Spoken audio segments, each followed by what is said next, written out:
It is showtime.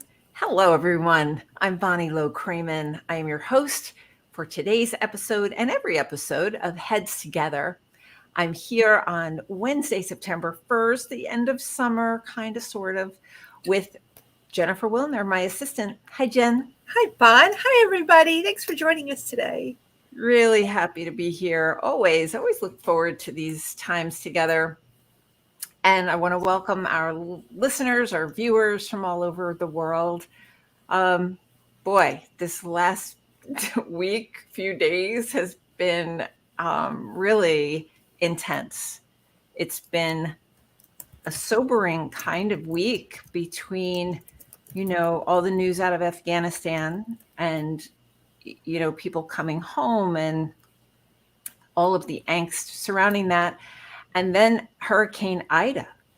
I have not personally heard of anyone I know who is in the Louisiana, Alabama, Mississippi area, but, millions of people have been having their lives disrupted from this massive hurricane down there. So our hearts and our thoughts are with our colleagues and friends down there in the South dealing with Ida as it travels north. So it's going to be hitting you too, right, Jen? Mm-hmm. Hopefully it's a non-happener, not happening. Yeah, I got to say, for me, last night it got a little much, so I was like, I need ice cream. I think we're going out for ice cream like right now. We dropped everything and said we're going. So what about you, Jen? You went somewhere last night, right? I did. How have you been coping?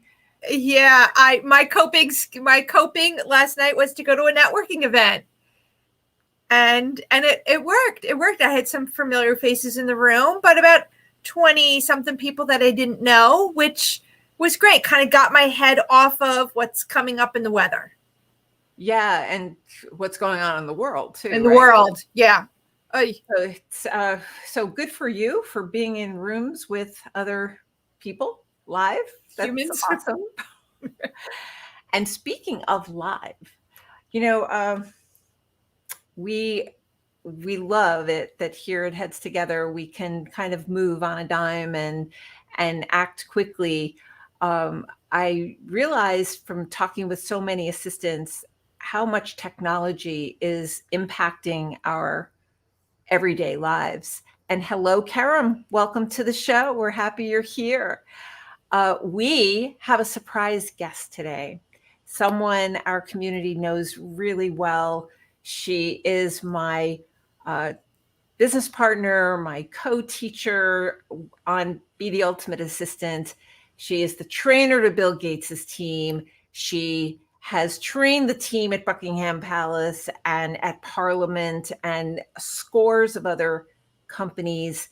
There's no better tech trainer in the world than Vickie Sokol Evans. Can we welcome Vickie? Hi, Vic. Hi, guys. Hi.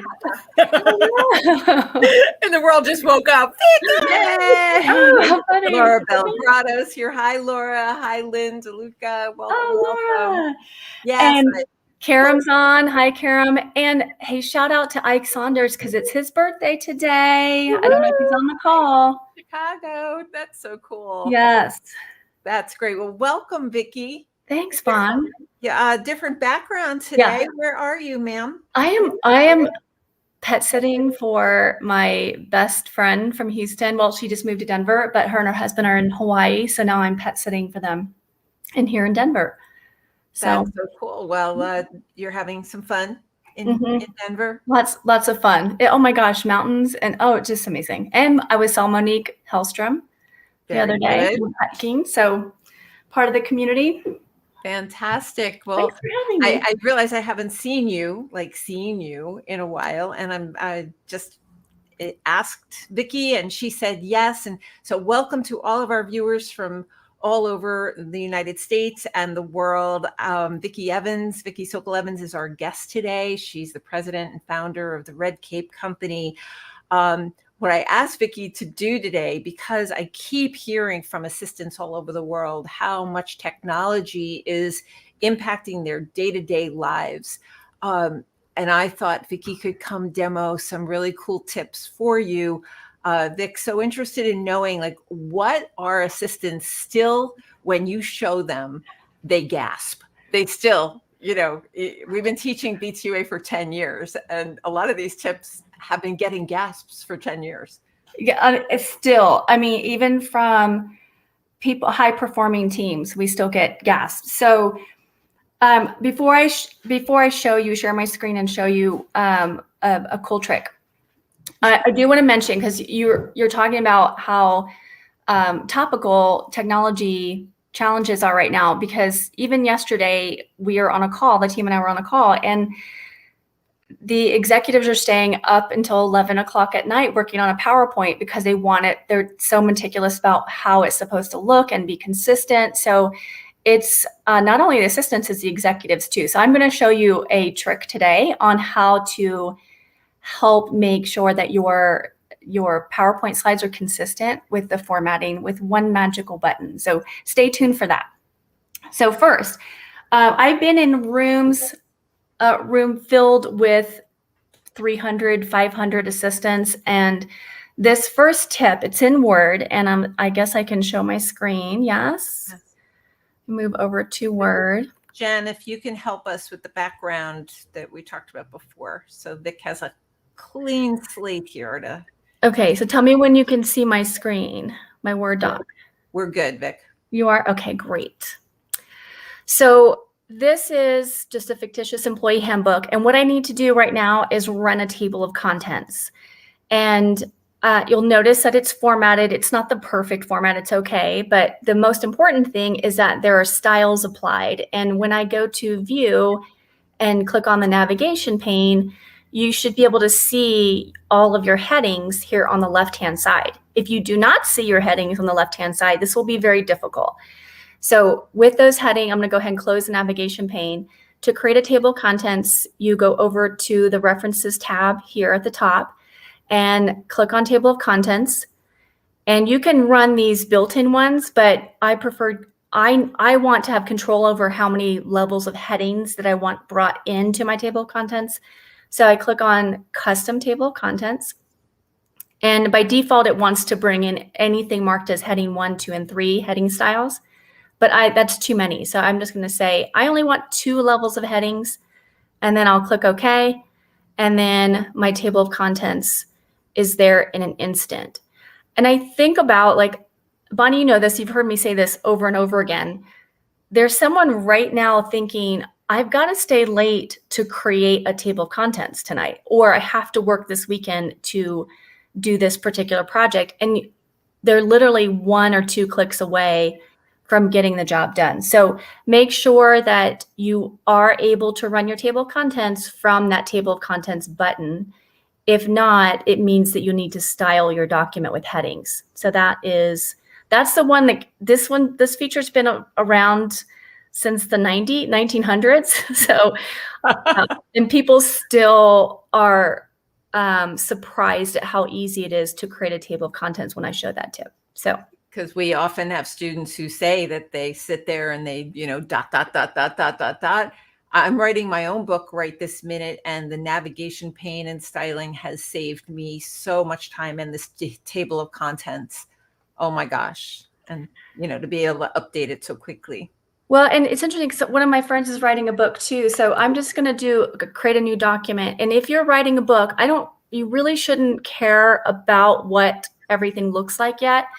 But you should have, like, if I'm like, this is chapter 1, and then this is topic A, topic B, topic C, and then this is chapter 2.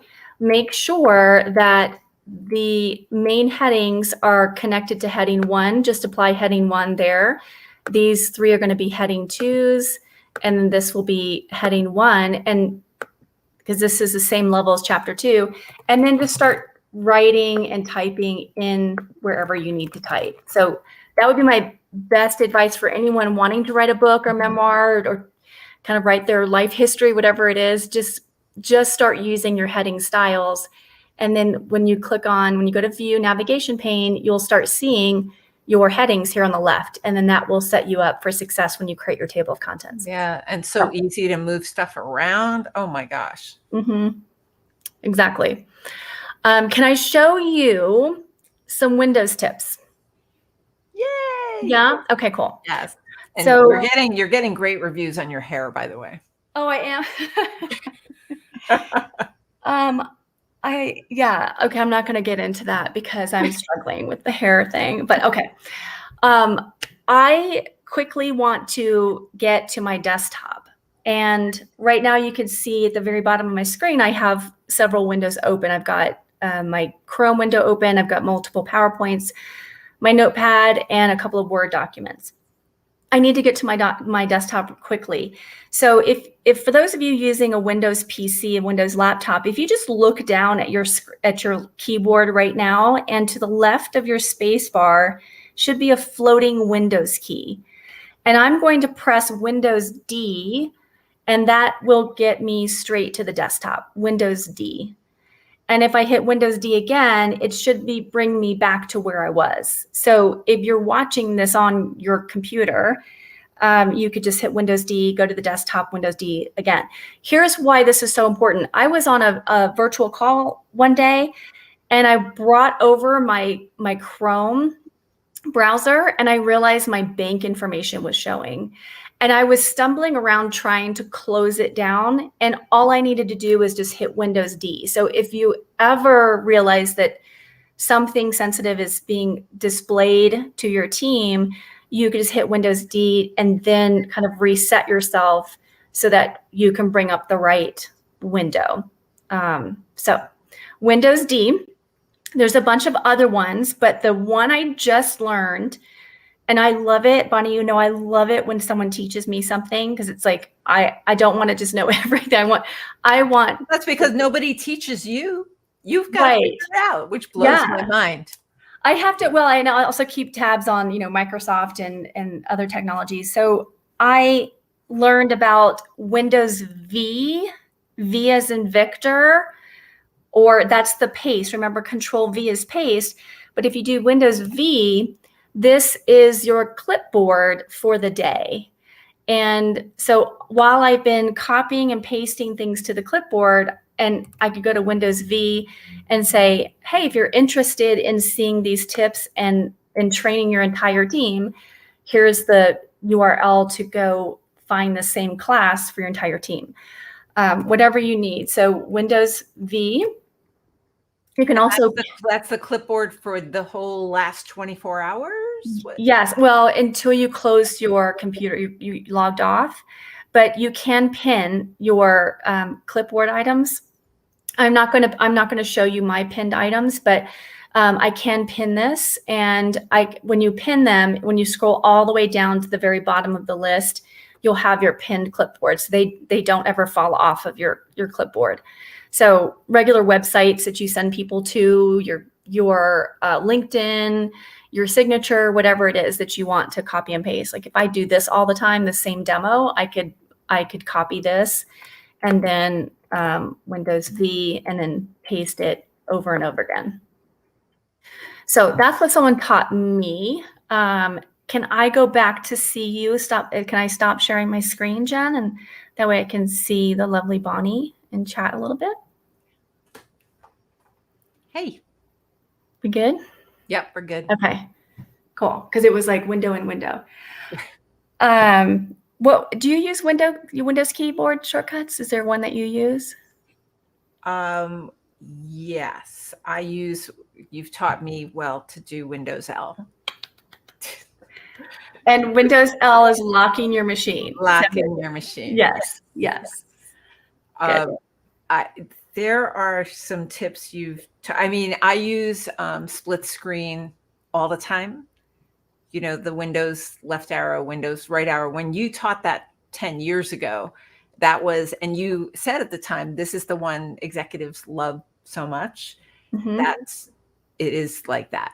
It's life-changing to be able to see two windows side by side.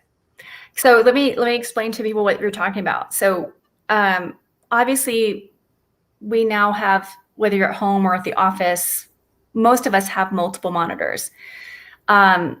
you can split windows on one monitor so that you can have one like Word document on the left side of the screen and then an Excel file on the right side of the screen. By using Windows left arrow, if you look down at your keyboard, you should have arrow keys.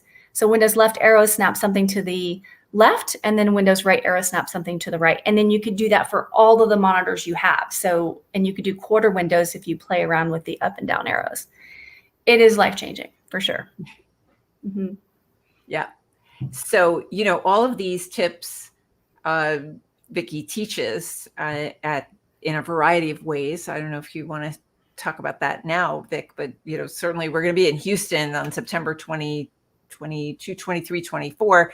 And we've turned B2A into a 3-day experience in order for Vickie Evans, who started 10 years ago teaching like 2.5 hours of technology. In Houston, she'll be teaching a full day. Day 3 is all technology. And that just speaks to how important it's all become. Yeah. And we should talk about metadata, because one of our B2A alums actually had a metadata success story, as I would say, right?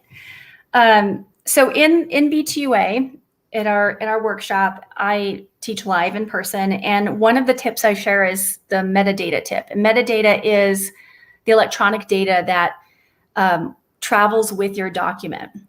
Whether you have a Word, PowerPoint, Excel file, even if you save it as a PDF, it's electronic data that travels with the document. In a second, I'll share my screen and show you how to find it. And one of our alums was in conflict with their employer, and then challenged the employer and said, well, here's the information I have. And they said, well, that's not our document. And they were able to take a screenshot of the metadata of the document, or even open up the metadata of the document and show that it truly was an internal document created by a specific person and modified by a specific person who denied creating it. So they won their argument because they were able to see the metadata. So it could help you, but it could also harm you. So I am ready to share my screen and show you my example here. This is the PowerPoint file that I use for our Microsoft Productivity Workshop. So I want to see the metadata behind this PowerPoint. And in most cases, in the majority of cases, we repurpose our documents. So when you go over to the File and Info tab, go to the File and then Info tab here, over on the right-hand side, it shows you the properties of this document. It even shows you the author. So if I ever claim to be the author, it's saying, no, Kate's the author of this document. But I want you to look at this, notice it says what the size is, slides, hidden slides, but it also gives me the title. So it looks like I created this PowerPoint and I saved it from a PowerPoint that I delivered for a client for Coca-Cola. And then I can keep looking back here and I can say show all properties and keep looking. And then all of a sudden I see some other metadata fields and it says subject PepsiCo. Now, how would either one of these clients feel if the PowerPoint I'm presenting to them or give to them has a competitor's name in it? They wouldn't feel good about it at all. Mm-hmm. So how do we erase this? So I'm going to show you how to clear out the metadata. And I recommend that you all do this. First of all, look at your resume or your CV, depending on where you are. Look at the metadata. You would go to Word, go to File, Info in Word, and then look at the metadata. Make sure you say show more properties, and make sure your cousin's name is not in there, a family member or colleague's name is not in there, a CV or resume writer's name is not in there. And I'm going to show you how to wipe it out. What you'll do is you'll go to check for issues and you'll say inspect document. So check for issues, inspect document. And then you'll see all the different types of metadata that it can find for you. So I'm just going to go ahead and hit inspect. And then you could see, you know what, there are comments in this file. There are document properties and personal information. We obviously know that. There are presentation notes in this PowerPoint. Now, obviously, if you're in Word looking at the metadata in Word, you're not going to have presentation notes there. You might have like watermarks, headers, and footers. So when you go at the very bottom of this list, it'll be specific to the application that you're in. So Word and Excel and PowerPoint have this tool in here. I'm going to go ahead and say remove all, but before I hit remove all, what I'd like you to do for those watching is I'd like you, if you're a fan of Coke, I want you to look at Coca-Cola. If you're a fan of Pepsi, I want you to keep your eyes on PepsiCo here. So keep your eyes either on Coca-Cola or PepsiCo. I'm going to click on remove all. And then you can see it resets everything. It also reset who the author is. So that's what both Bonnie and I would really love for you to do is, number one, go look at your resume as soon as possible, see what metadata is there, wipe it out if you have to do that. One question we get at this point is if I save this as a PDF, will it erase the metadata? And the answer is no, because it's electronic data. That data is traveling with the document as you save it. So you want to clear that out. Okay, I'm ready to go back to Bon. That's so cool what StreamYard does. Yeah. It's just remarkable how, these tips, as simple as they are, so many assistants still don't know them, unless they come to your academy class or B2A and get your book. That's certainly, I'll never forget the comment from an alumni who said that she told her manager, I can do anything in Microsoft Office and Word, Excel, PowerPoint, and Outlook as long as it's in Vickie Evans's book. I don't know if that's true, but that's pretty awesome.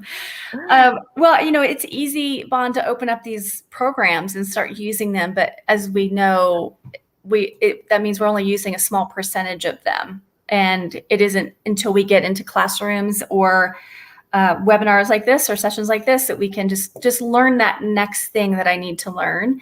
And with regard to metadata, the thing with how dangerous it is, lawsuits and political campaigns have been won or lost because of metadata mishaps. And typically it's the executive who gets fired because of it. And but the assistant would be a great value add for the assistant to manage all the metadata and look for the metadata on behalf of their manager and or show the manager where the metadata is and how helpful or harmful it could be in case they need to go look at the metadata. Mm-hmm. A lot of people don't even know it's there. I mean, if you do file and that screen comes up, it's very easy to kind of ignore it because it's not demanding that you do anything.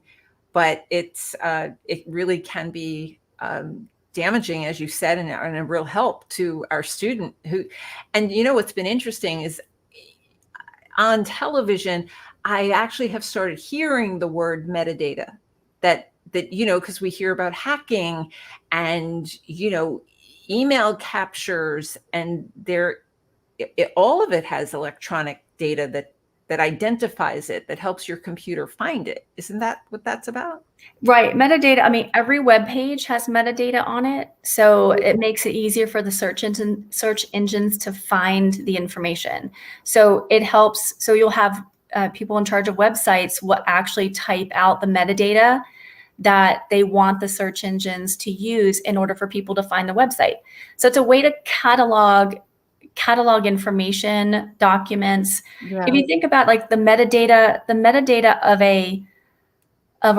of a music album, as far as producer, who the artist is, when it was released, is different from the metadata of a movie. A movie is, different genres. So everything is cataloged in some form or fashion, even your documents, websites, and metadata is the way to universally catalog information.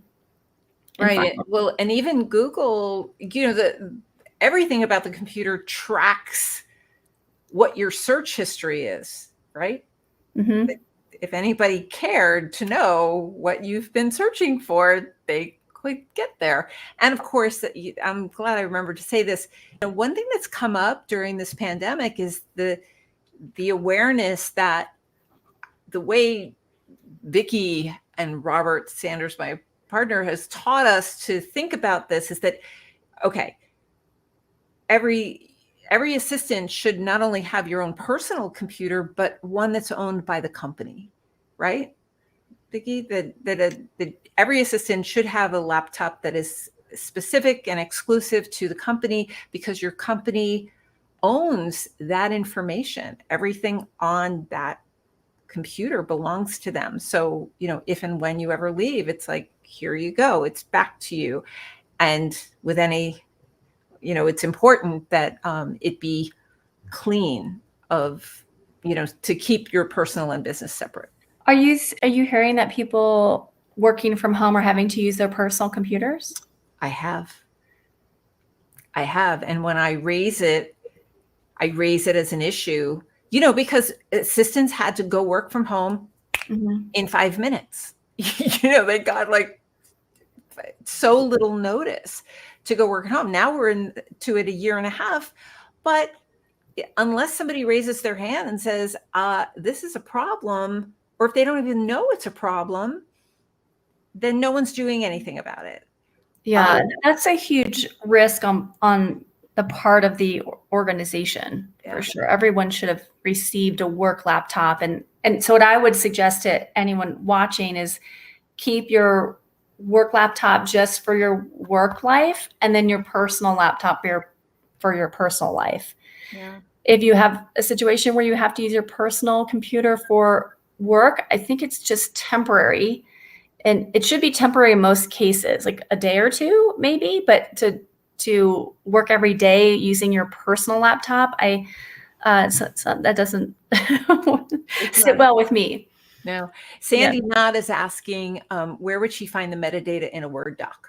Same thing. So just go to File, Info, in Word.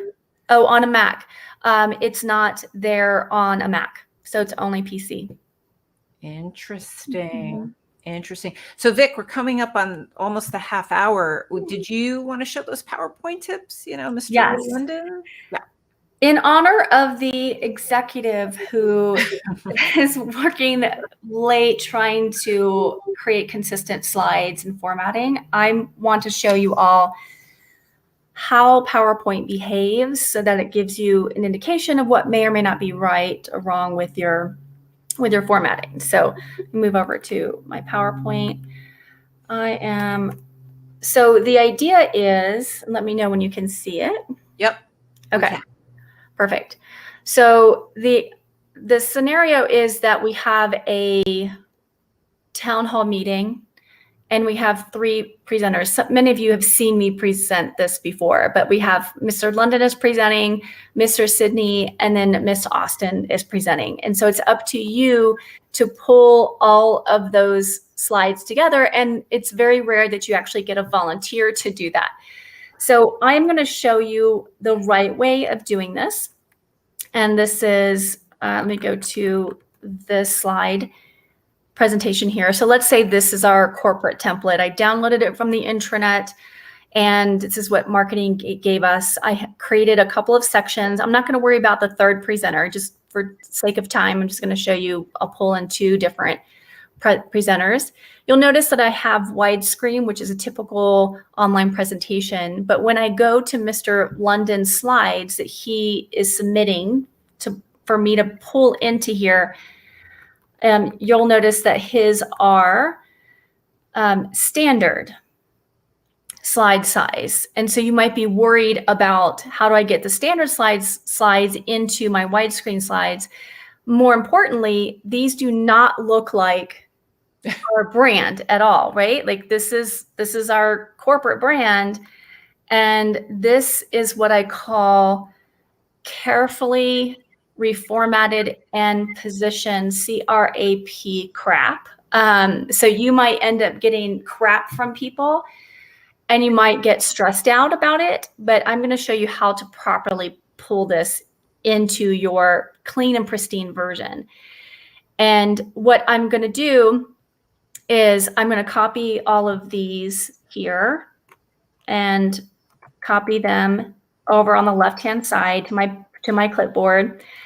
And I'll come over here and I have my section. I'm going to paste it here under Mr. London's section.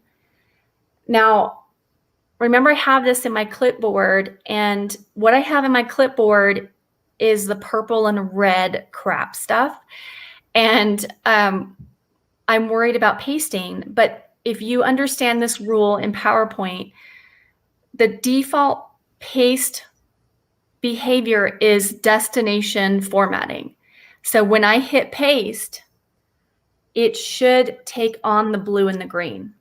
So I'll go ahead and hit paste. I just did Control V, and it did paste it in correctly. So there is some leftover direct formatting that was brought in. You could see the yellow title here. You can see black title. So there is some inconsistency, but I'm going to show you how to fix that. And the first thing I'm going to do is I need to change the layout of his first slide, because if I go over to this layout, I see that his first slide is the title slide. Well, I already have a title slide. So I need his first slide to be section header because he's a new presenter. So I change it to section header. And then what I'm going to do is I'm going to hit the reset button. This is the magical button that everyone should know about, which has been around since the 1900s as well. I'm going to hit the reset button.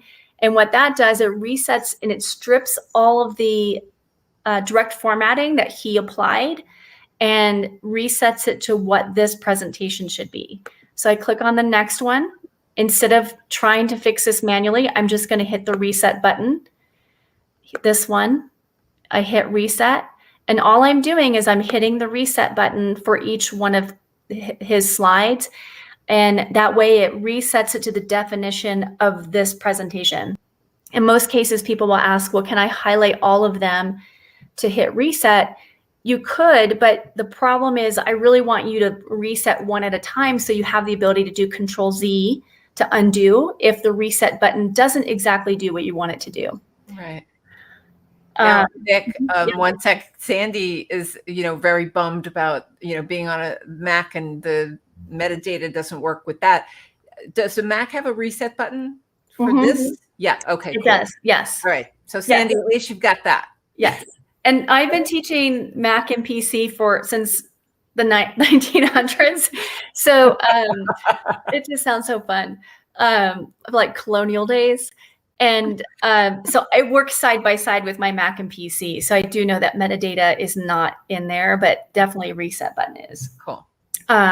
And I'll just do one more. I'll do Mr. Sydney. And Mr. Sydney, he didn't even choose a template. He just opened up PowerPoint and started putting his thoughts down and putting the charts in, which I would highly recommend. Any assistant watching, that you just ask your manager, just open up PowerPoint and start putting your thoughts down on a slide. I will put it into the template, and that will save them considerable time, because you can see how much time that the other presenter probably spent trying to get it into, just formatting it itself, formatting the slide. So I come down here to Mr. Sydney. I went ahead and I copied these slides over here to my clipboard. I come over here to my presentation. I'm going to hit paste. And again, the default behavior is going to be destination formatting. So I got my template. I go to layout for the first slide, change it to section header, and I hit the reset button for each one of these. And the beauty of the fact that he used the default slide deck for PowerPoint means I don't have to do very much resetting. This one, I do have to change the layout. He used the wrong layout, so I'll change the layout. So anyway, I just wanted you guys to see the reset button. It resets it to the definition of what the marketing department has created for you. So if you can't grab the latest and greatest version of your corporate template from the marketing department, find it somehow and then use the reset button. Right. So that's it. Can I go back to you? Yeah, Please. So Tess is asking, how people, do you have a YouTube channel? I mean, this video will be on the Heads Together YouTube channel, but Vickie, the world of assistants and marketing departments and legal firms and Buckingham Palace, everybody is coming to Vickie for these tips. So there are a variety of ways that she has designed for you to learn them.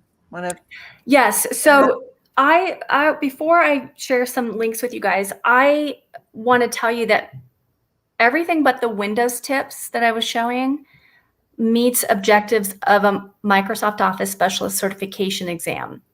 So you can see how if these tips were valuable to you and you want to master not only these, but all tips that would help you in your day-to-day job, I would consider becoming certified in Microsoft Office.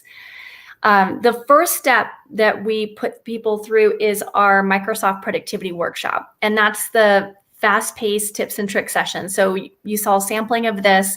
We have 3 ways that you can see the Microsoft Productivity Workshop. Number 1, join us at B2A, because I'll be doing this for a full day in person. We have Houston and Colorado Springs. I'm sure Jen will share the link to that. Yep. Number 2, if you want them right away, we have an on-demand version of the Microsoft Productivity Workshop. It's 4.5 hours. Jen, it's the redcapeco.com/mpw-rebroadcast.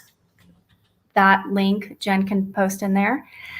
And then the third way is to get up to 10,000 people, employees, into the same class as you so that you're all working at this level. And that's the same MPW rebroadcast that we're starting September 15th and again in January. So those are the 3 ways. So B2A, in person, either on demand right now if you wanted to see all the tips on our website, and then or if you want to train all the employees in your office.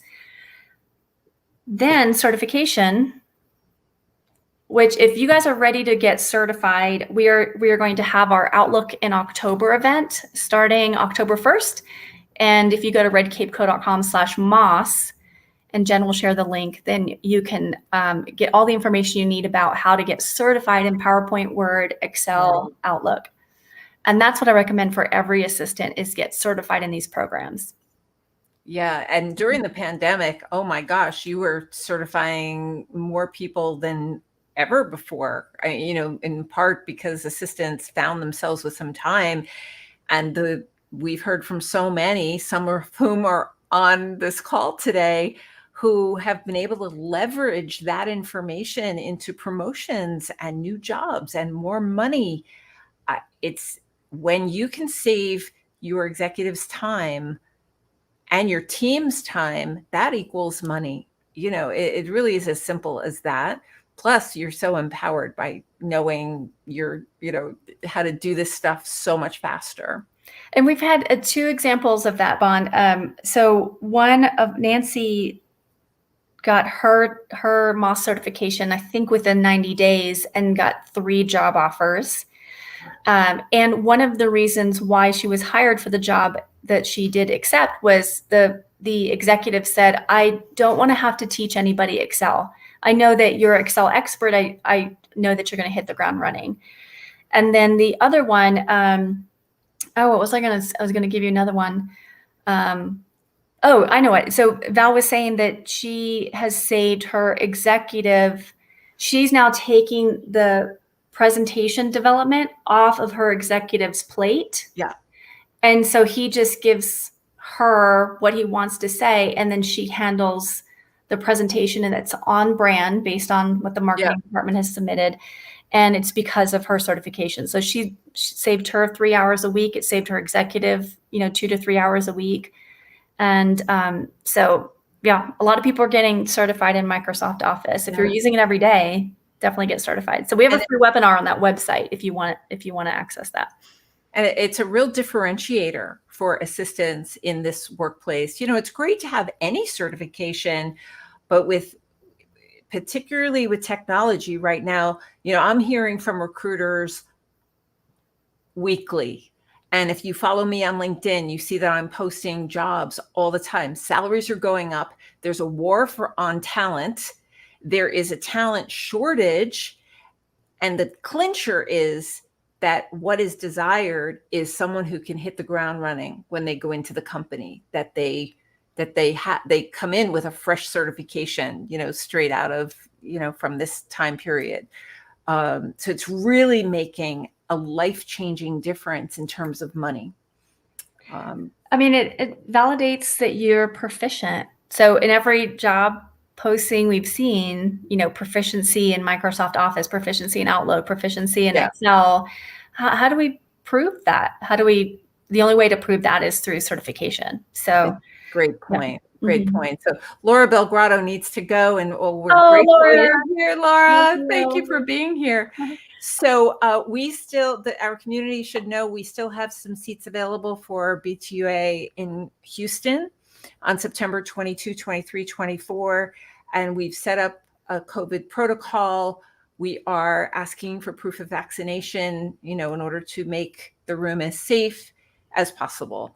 So that is what we're doing in Houston.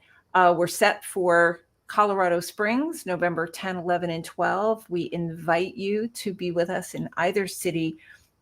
You certainly could take the class on demand. Whatever you do, check out redcapeco.com and the offerings that Vickie Evans is putting forth to the world, not only for assistants, but I mean, Vic, you've been training marketing departments and leaders. This is not, anybody who touches a computer needs to know this stuff. Yeah, in fact, we're going to be doing 30-minute sessions for executives.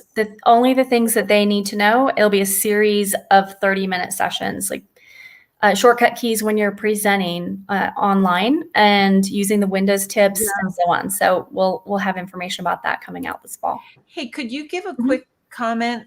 Tess Rodriguez is talking about Google Suite and how some companies are wanting fluency in Google Suite. Do you have any comment about that? There is certification for G Suite. I mean, if you're unemployed, I highly recommend pursuing all of the technology certifications that you can. It's easy to switch back and forth. I mean, well, there's going to be a learning curve. If you've been solely focused on Microsoft Office, but your dream job is using the Google Workspace, then there's going to be a learning curve. So I highly recommend if you're Microsoft and think that you're only going to be using Microsoft, I think that's short-sighted. I think you should be attending any kind of free sessions on Google Workspace so you have that comparison, and vice versa. So if you are on Google Workspace, check out, like even watching today, you're now more knowledgeable about what's available in the program, in the opposite technologies. Right. Yep. So, hi, Mary. Great to have you here. Please, in the aftermath of today, share this video with your team, with your leaders, with HR. What is absolutely clear to me and to Vickie is that moving forward in this volatile workplace, we must collaborate with one another. Assistants are talking more and more with IT. There's a huge concern about cybersecurity. We talk about this information at BTUA. We must. Assistants are on the front lines of either making the data vulnerable or making it safe. So one other thing I would add, Bon, especially for if they are going to share this video with marketing or anybody, if you hit on the PowerPoint tips, if you've downloaded the recent version of the template from the intranet site, because that's going to be the most recent version that marketing wants you to use, and you copy and paste a slide from your existing slide into that template and you hit the reset button and it doesn't reset, doesn't do anything, there's a problem with the template. So that is one way to use it as a litmus test to see if the template's been set up correctly.